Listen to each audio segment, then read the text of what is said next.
Welcome once again to EWTN's Bookmark. I'm Doug Keck, your host. Our guest author and good friend is Father Robert J. Spitzer, S.J., author of 10 Universal Principles, A Brief Philosophy of the Life Issues, published by Ignatius Press. Welcome, Father Spitzer. Very much. Great to have you here. Always good to be here. Always a pleasure to sit by your knee here and take in some of your wisdom. And this one we're going to be talking about life issues. But let's talk about how many, you've got a new series on EWTN that you just finished shooting, which has to do with what? It has to do with astrophysics and God and seeing the evidence of God and creation and superintelligence of God manifest in the universe as we know it today through what's called contemporary Big Bang cosmology. Right. Now that sounds really up there and tough, but why is it important for even the average Catholic who watches EWTN, prays the Rosary, wants to learn about their faith? Why is it important for us to have the basic understanding of these issues today? Because there are a lot of pop culture atheists out there who are trying to make a very dubious, specious case for atheism, and one of the bylines that they have is that science and faith are somehow diverging from each other, when in point of fact science and faith are converging on each other and actually mutually supporting and corroborating each other more today than ever before. And so just to give an outline of the evidence for that and a basic understanding, it might help people to understand what's out there, and then they might be able to share the EWTN series with maybe their niece or nephew or grandchild or whoever it might be who may really be teetering, or somebody might have said at school or at college, you really don't believe in faith, do you? I mean, you really don't believe in God. I mean, that's so naive. Science has disproved it. They can point the kids right to our website or point it to the EWTN series or something. And wait a minute, I just heard something, and take a look at this. And then all of a sudden, this really can not only help those kids, but help them to be good evangelists. But the one thing I don't understand is, and without knowing anything about anything, is, you know, the Catholic Church has been teaching the same thing for 2,000 years. You go back and you read, it's the same thing. Science hasn't been teaching the same thing for 2,000 years. Yeah, that's right. It changes every 10 years. Well, and, you know, I mean, the big sweeps, of course, were the beginning of science with Galileo and Newton. And although Newton was a very religious man, he inadvertently kind of, pushed off the creation by saying that the universe was infinite in time and infinite in mass and infinite in space. And then that kind of pushed off design arguments, because with an infinite amount of time and an infinite amount of mass, why, just about anything could happen without it being considered to be highly, highly improbable. And so for a while there, it seemed like science and faith were diverging just because naturalism was beginning to arise with those assumptions. But then, Father Georges Lemaitre came along, a Belgian Monsignor actually, and with a PhD from MIT in astrophysics and mathematics. And he was a colleague of Einstein, discovered a theory called the Big Bang Theory. And after that, the course was seriously reversed. And today we have significantly more evidence than Father Lemaitre ever thought of. And so for a beginning of the universe and for what we call anthropic coincidences or design of the universe. And so it's incumbent upon us to make that known to people so that they can see not only the grounds of their faith, but see really the superintelligence, the beauty, and the love of God. But it strikes me, and the connection here to the life issues, which is this book is about, is the idea that to some degree the opponents of it just disregard the facts, don't they? They do. And in this particular case, in this book, I talk about 10 universal principles, which frankly just about every modern secular culture has not only embraced, but embraced civilly. I mean, they've integrated it into their constitutions, or at least into their educational systems. And what I'm trying to say is, if you take these 10 universal principles seriously, which are 10 principles of civilization without which we just go down the drink, if you take them seriously, you got to be pro-life. I mean, there's just no way around it. I mean, logical consistency and these principles will require you, honestly, to look out for the inalienable rights of everyone, including the unborn. Right. Well, is the premise of this book, in a sense, that what you were doing in the other realm as well, which is the idea that people are out there in the world, the secular society, many times in the universities, like places that you've spent a lot of time in, basically being inculcated with a much more secular, atheistic kind of approach to things. And on the life issues, it tends to be, well, I'm happy that your religion believes those things, but... Boy, you nailed it straight on. And that is the problem. We are being pushed into a corner because our religion is being diminished. And that's a whole other question to be answered in another way. But right from the vantage point of the pro-life issues, we can just say, oh, these are not based on my religious principles, not just based on my personal belief. This is based on 10 principles which we as a culture have formally embraced, and not only that, embraced in our educational system, and it's progressively being, they're progressively being embraced throughout the world. And so if you take these seriously, the logical conclusion is that we have to protect unborn life. Unborn life has an inalienable right. We have to assess human life, all human life, on its fullest potential, Las Casas principle. And of course, if we adhere seriously to the hierarchy of rights, a life right has to always trump a liberty right because it is more fundamental.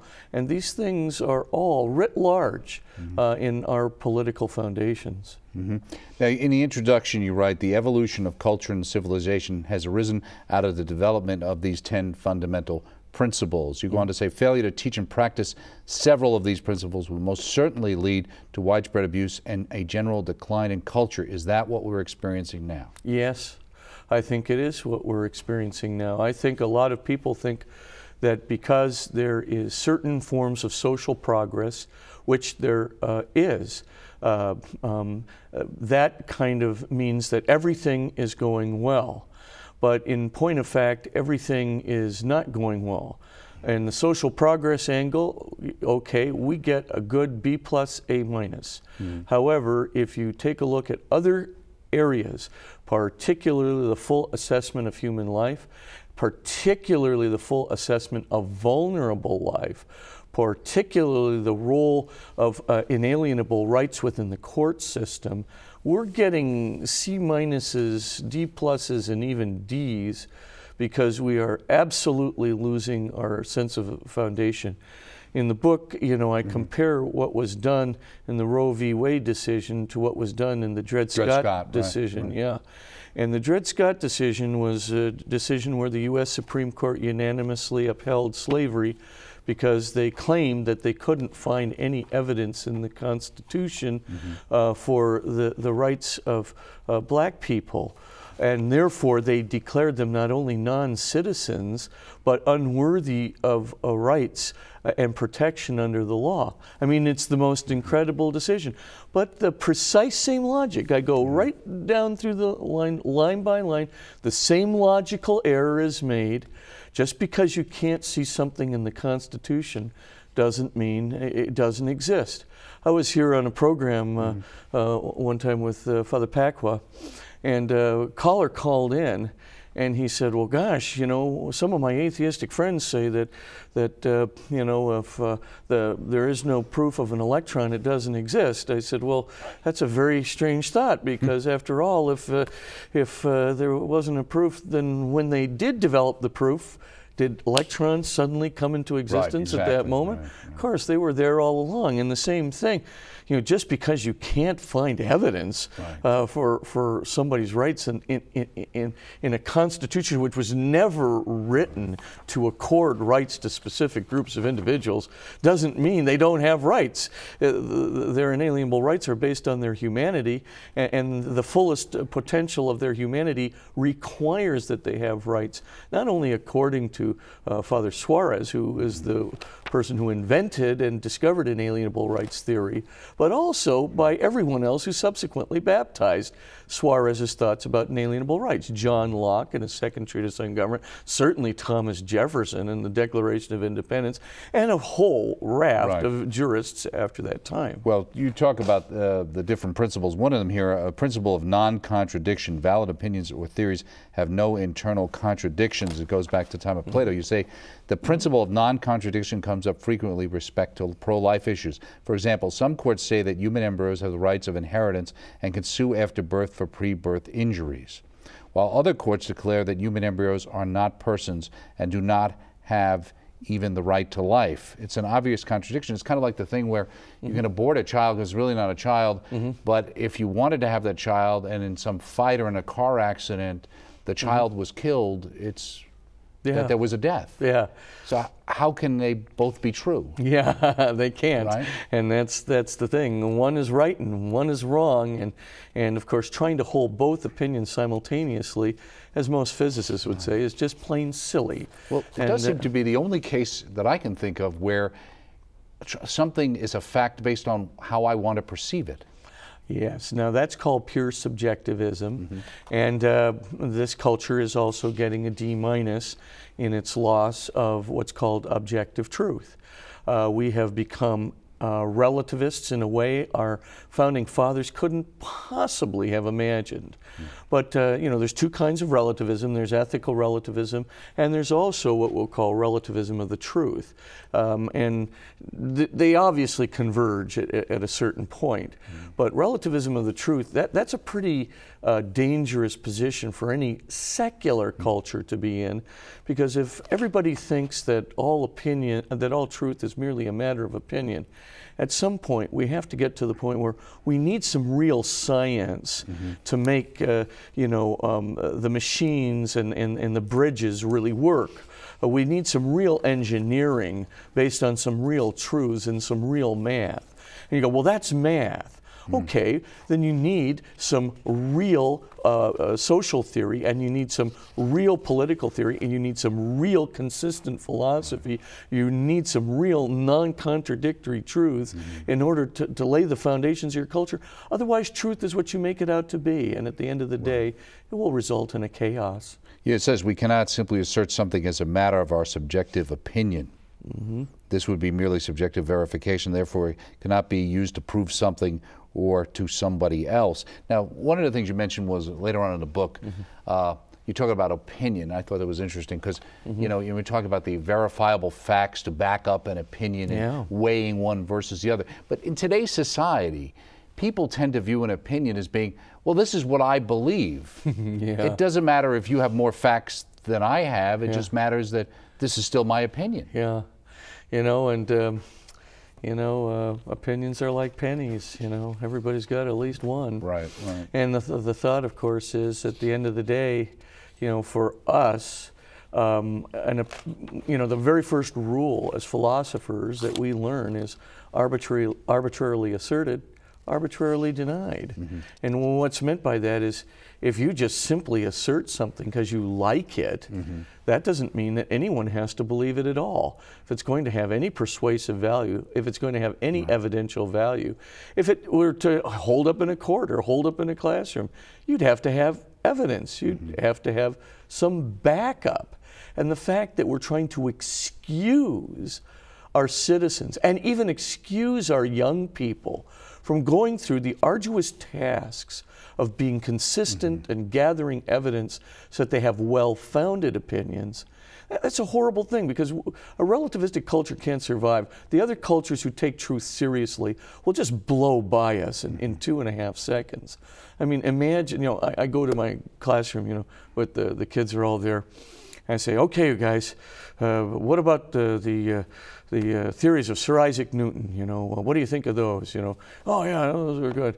Okay, well, did you know that Einstein disagreed with Newton in these 4 areas? No. Well, who do you think is right? Well, I don't know. Well, then you go through and you just say, finally, at the end of the day, do you really think that Newton trumps Einstein? No. Okay, well, why not? And then, well, maybe there's something better about Einstein's opinion. What makes it better? Oh, he accounted for more evidence. He accounted for more data. He integrated this into a new kind of mathematics that Newton didn't have, that could handle the kinds of data that he was gathering. Oh, he was more consistent. Oh, he had more data. I get it. It explained more. Boom. Right. End of the day. Well, a great executive I worked with years ago in the media said, you know, when I decide to do something, I don't let the facts get in the way of it. You know, so I mean, once I've decided, I don't really care about the fact. Now, you talk about all the various the principles and things, and we talk about Plato and Aristotle and Socrates, and one of the ones, and something called the Silver Rule. Yeah. I've heard of the Golden Rule. What's the Silver Rule? Silver Rule goes back to Moses, certainly, for the Judeo-Christian branch, but the Silver Rule is also in just about every culture around the world, and it's what's called ethical minimalism. And all you have to do is put some knots into the Golden Rule, and you can see how it transforms it.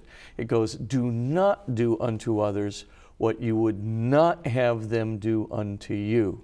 So don't do a harm to others that you don't want done to you.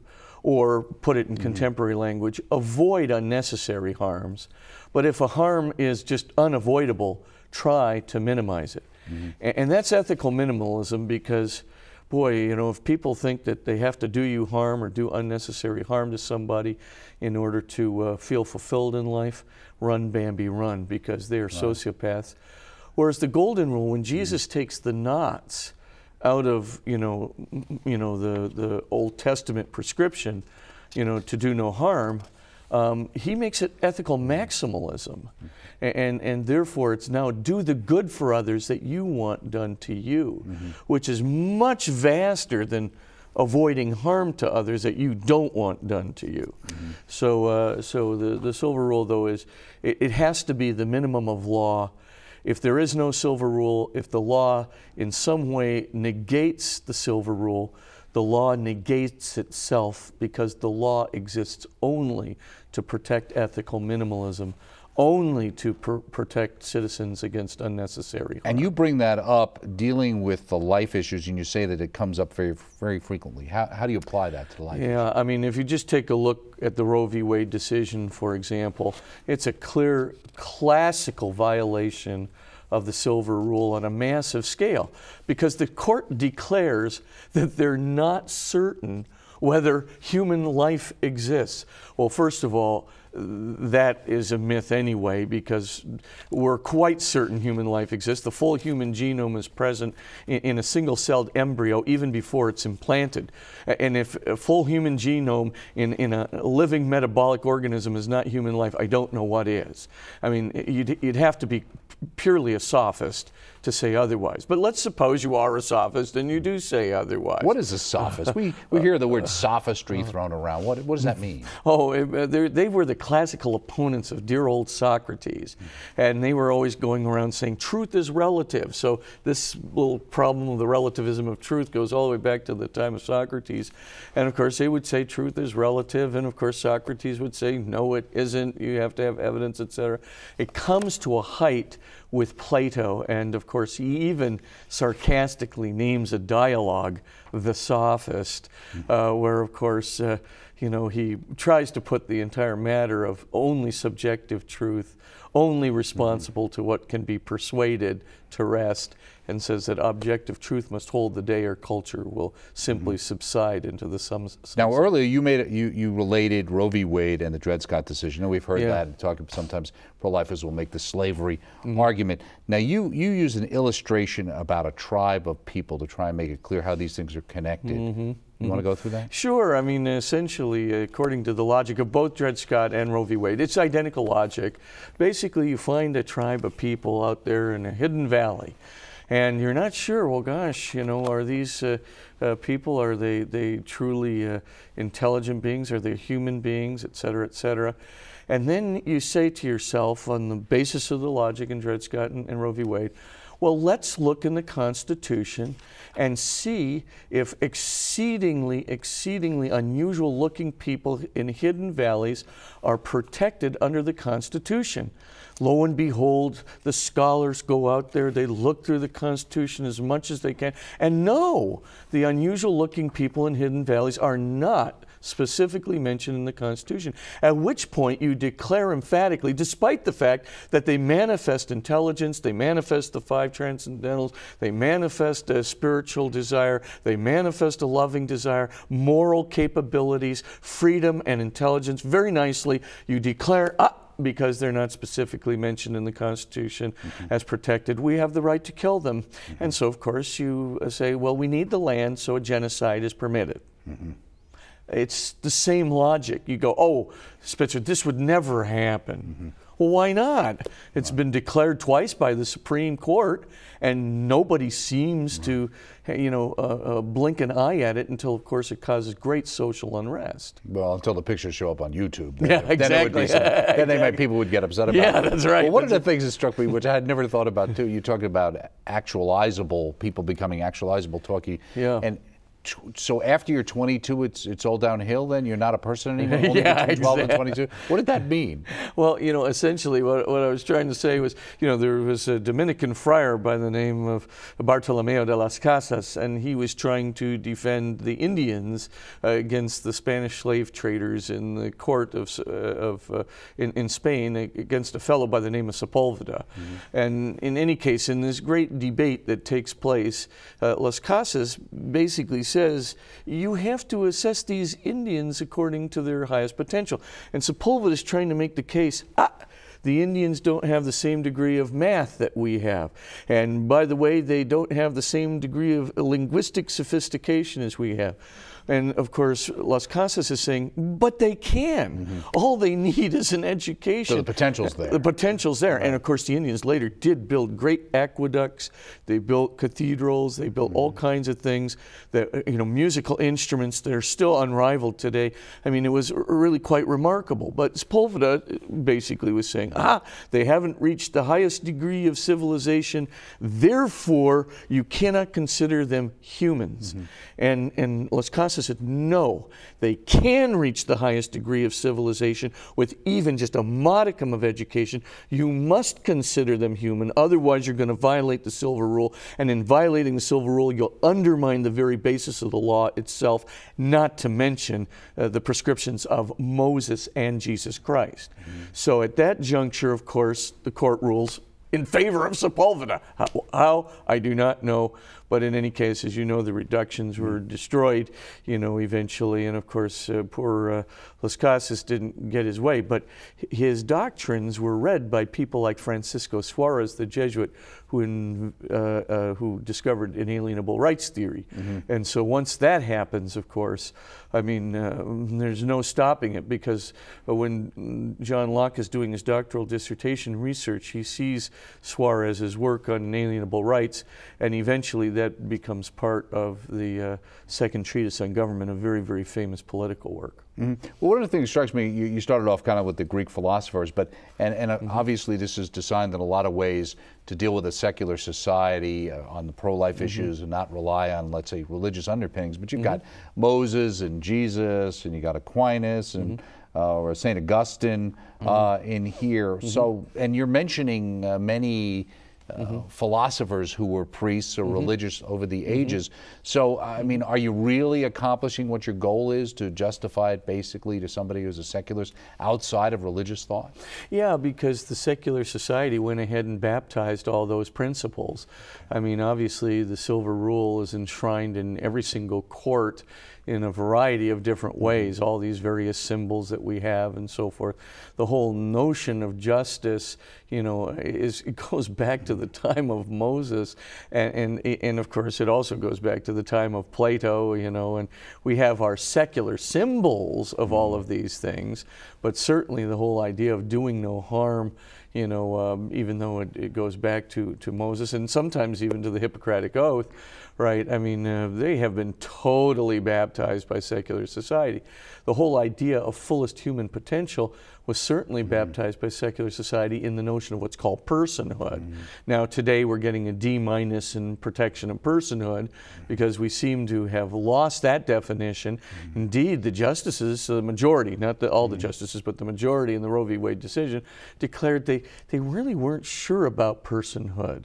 So that's an amazing thought, since of course it fundamentally and ingrediently is a legal theory, you know, and it was meant to protect people, not to allow for injury. So it's really just absolutely remarkable what has taken place. So yeah, the secular society baptized these concepts, and so I just like to point out to people, by the way, religion is not so naive as you might think, since in point of fact, 5 of your major principles came through religious figures. Moses, of course, had the silver rule. Jesus, of course, had the golden rule. And then, of course, you have St. Augustine, the end does not justify the means, which used to be a very important ethical principle. Bartolomeo de las Casas is talking about, you know, the fullest human potential and gave rise to the notion of personhood. And finally, Francisco Suarez, who discovered inalienable rights, which is very, very baptized by secular culture. Well, just to mention that one just before we go, because we're out of time, the end justifies, doesn't justify the means. That seems to be something that's gone by the wayside. It does seem to be that people's attitude today is that however I get there, that's what really, getting there is what matters, not how I get there. Yeah, it's really true. And, you know, people open the Wall Street Journal every day and they go, hey, how did Enron happen? How did WorldCom happen? How did all the, you know, in fact, every week I'm opening it up, you know, how did all this stuff happen? And the answer is because people are not looking at that fundamental principle. If you start thinking that you can use an evil means to get to a good end, or an unjust means to accomplish a just end, and you don't examine the principles, it's true, the Catholic Church and others always made exceptions over the ages. You can use an unjust means to prevent a greater unjust end. So in time of war, you might have to kill somebody in self-defense, or you might have a just war, but you can't be using an unjust means to get to a just end, which doesn't prevent a greater injustice. I mean, if you start doing that, you're going to get Enron every day, and lo and behold, we're getting Enron every week. So it's not surprising. Well, we're reading Saul Alinsky. Great to have you here, thanks. Father Spitzer. Always great to have you here. Speaking here with Father Robert J. Spitzer, S.J., author of 10 Universal Principles, A Brief Philosophy of the Life Issues, published by Ignatius Press. Check it out. Check us out next time right here on EWTN's Bookmark.